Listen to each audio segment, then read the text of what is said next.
الدليل إذا ذكرت محمدا فترى دموع العاشقين تسيل.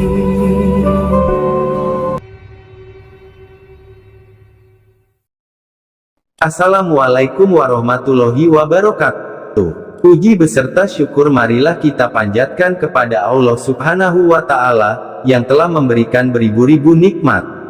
Dan tidak lupa sholawat dan salam tercurahkan kepada Nabi Muhammad Sallallahu Alaihi Wasallam, keluarganya, beserta sahabat.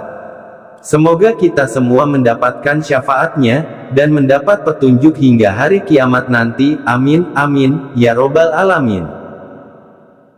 Sahabat As-Sabur Islam, mohon dukung channel ini dengan subscribe, like, dan share, agar kami dapat motivasi, memberikan sesuatu yang baik dalam Islam. Abdullah bin Umar bin Syurai. Dia buta sejak lahir, dan orang-orang memanggilnya Abdullah bin Umi Maktum. Meskipun dia buta, dia tetap rajin menimba ilmu tentang Islam dan bahkan selalu pergi ke masjid setiap hari untuk sholat berjamaah. Suatu hari, Abdullah datang kepada Rasulullah meminta izin tidak bisa pergi sholat berjamaah karena tidak ada yang menuntunnya ke masjid. Abdullah berkata, "Wahai Rasulullah, bolehkah aku meminta keringanan untuk tidak mengikuti jamaah sholat subuh?"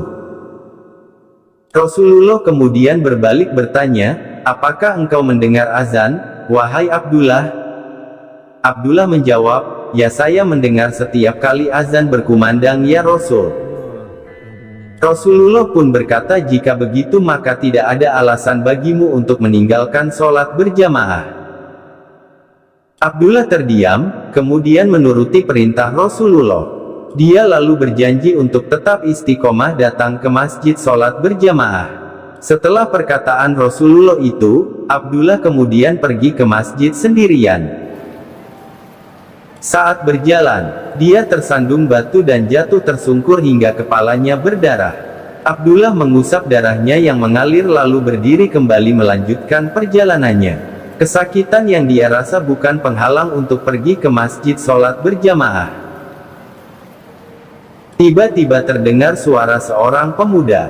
"Wahai Abdullah," kata pemuda. "Iya, adakah yang bisa saya bantu?" Abdullah menjawab, "Bolehkah aku mengantarmu setiap kali engkau pergi berjamaah subuh di masjid, agar engkau tak terjatuh?"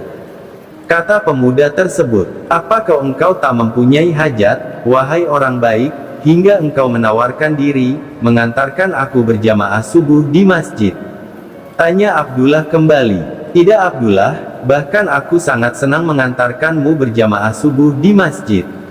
Kembali pemuda itu menjawab, dan kemudian berjalanlah mereka ke masjid yang ditujukan Abdullah. Menungguinya lalu mengantarnya kembali pulang.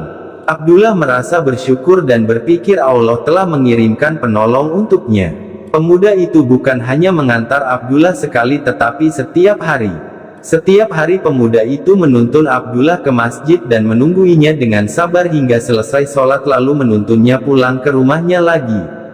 Abdullah sangat bahagia ada seseorang yang selalu menuntunnya dengan ikhlas tanpa meminta imbalan. Anehnya, sosok pemuda itu tidak pernah memberitahu namanya. Abdullah selalu menanyainya tetapi pemuda itu selalu mengelaknya. Hingga suatu hari, Abdullah bersikeras ingin mengetahui nama si pemuda itu. Dia mengatakan tidak ingin dituntun lagi jika tidak diberitahu namanya. Karena sosok pemuda itu masih ingin menuntun Abdullah, maka dia pun memberitahu identitasnya. "Baiklah, aku katakan siapa aku. Sebenarnya aku adalah iblis," sahut sosok pemuda. Abdullah heran dan bertanya kembali kepada iblis itu, "Mengapa wahai iblis engkau menolongku? Bukankah pekerjaanmu adalah menghalangi kebaikan, tetapi engkau malah menuntunku setiap hari ke masjid salat berjamaah?" Iblis itu pun menjawab, "Masih ingatkah engkau saat pergi ke masjid lalu engkau tersandung batu dan berdarah? Aku mendengar malaikat mengatakan bahwa separuh dosamu telah diampuni karena hal itu. Aku tidak mau engkau terjatuh lagi hingga habislah dosamu diampuni semuanya." Abdullah tercengang, ternyata sosok pemuda yang dikira baik hati adalah iblis yang tidak rela jika dosa-dosanya diampuni semuanya oleh Allah. Wallahualam bisawab. Terima kasih sudah menonton video ini. Mohon subscribe, like, dan juga share. Semoga kita semua selalu diberi kemudahan oleh Allah Subhanahu wa Ta'ala dalam segala urusan yang baik. Amin, amin, ya Robbal Alamin.